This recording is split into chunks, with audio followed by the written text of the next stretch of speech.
In 1878, 6 young nationalists felt that the campaign waged by the pro-Raj press against the appointment of the first Indian to the bench of the Madras High Court was unfair. So they borrowed a rupee and 12 annas and launched the Hindu as a weekly to mold public opinion. During its early years, the voice of the Hindu was that of its progressive and courageous editor, G. Subramanya Iyer. Through the paper, he vigorously campaigned for raising the age of marriage, for widow remarriage, and for a better place for the underprivileged in society. While the turn of the century witnessed an upsurge of nationalism, internal problems found the Hindu on the verge of closure. In 1905, Kasturi Ranga Iyengar, the paper's legal advisor and an admirer of Tilak, bought the Hindu.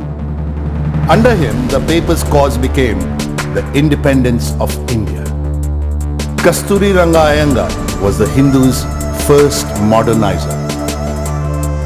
He generated a steady flow of advertising, ensured quick delivery to remote areas, arranged for efficient news operations. In the early 1920s, the paper installed the first rotary printing press in South India. From the 1890s, the Hindu had forged a special bond with Gandhiji. With the return of the Mahatma in 1915 from South Africa, the freedom struggle entered a new era.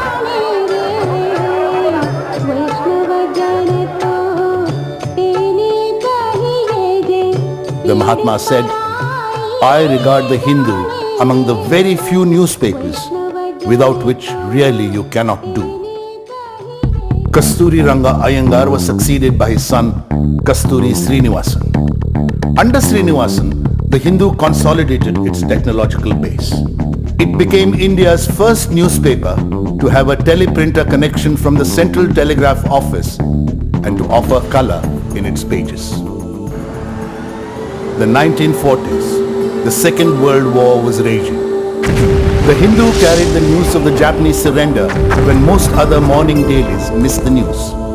The method was simplicity itself.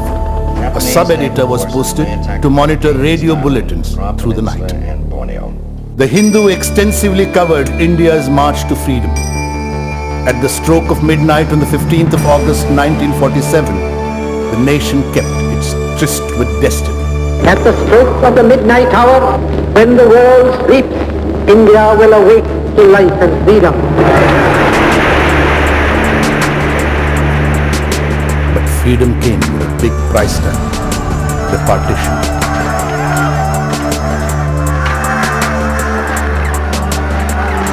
And soon followed another tragedy, the assassination of Mahatma Gandhi.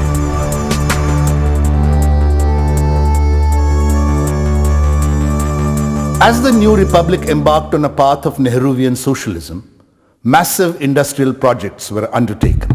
As communication technology grew rapidly, Indian newspapers faced the twin challenges of time and distance. In 1963, the Hindu became the first newspaper in India to operate its own fleet of aircraft for distributing copies. In 1965, the London Times chose the Hindu as one of the world's 10 best newspapers, calling it a national voice with a southern accent. And in 1968, the American Newspaper Publishers Association conferred on the paper its World Press Achievement Award. Under its editor G. Kasturi, the Hindu's march along the path of technological advancement continued. With the rising cost of air transport, the newspaper had to look for new ways to reach the readers. In 1969, the Hindu became the first newspaper in India to print a facsimile edition. The nation was to fight 3 wars in the 60s and the 70s.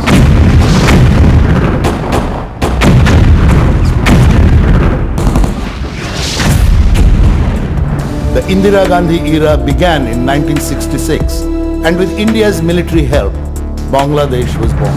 After the emergency ended in 1977, the Janata Party was elected to office. The 80s were dominated politically by Indira Gandhi and Rajiv Gandhi.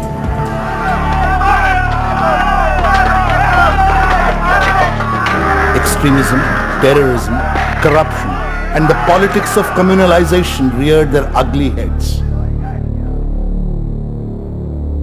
But it was not all bad news.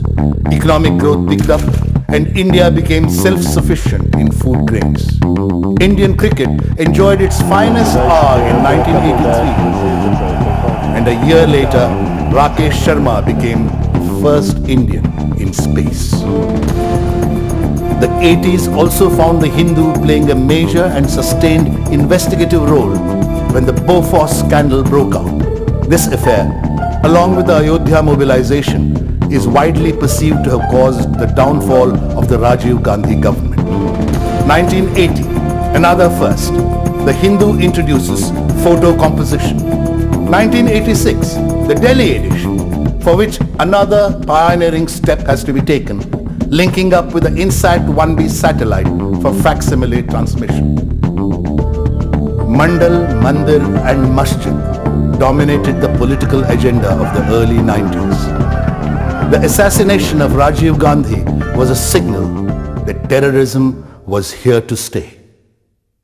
But the decade was defined by economic liberalization, with increased purchasing power and the arrival of satellite television. The demands of readers and indeed the rules of the newspaper game changed. Again, the Hindu changed with the times. It invested in new technology. It made a concerted effort to appeal to its readers by better coverage of local and regional news. It introduced youngish features like Metro Plus. It widened its base with 5 new printing centers. After getting a taste of office in 1996, the BJP and its allies came to power in 1998. Extremism and terrorism in Kashmir continued to challenge the nation. And in 1999, India successfully defended itself against a major Pakistan-sponsored military infiltration in Kargil.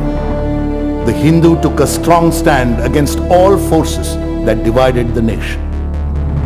The 125-year-old history of the Hindu is a saga of challenge and response. From a mere 80 copies in 1878, the newspaper's circulation has grown to 9,33,000 today, printed at 11 centers. Crucial to this progress has been the commitment of a dedicated staff, today numbering 3,200. In its 125th year, the Hindu has recommitted itself to its larger societal and public service mission. It has editorially proclaimed 5 principles as a template for socially responsible and ethical journalism. The principles are truth-telling, freedom and independence, justice, humaneness, and contributing to the social good. They constitute a running thread through the 125 years of the newspaper's history and show the way to a great future.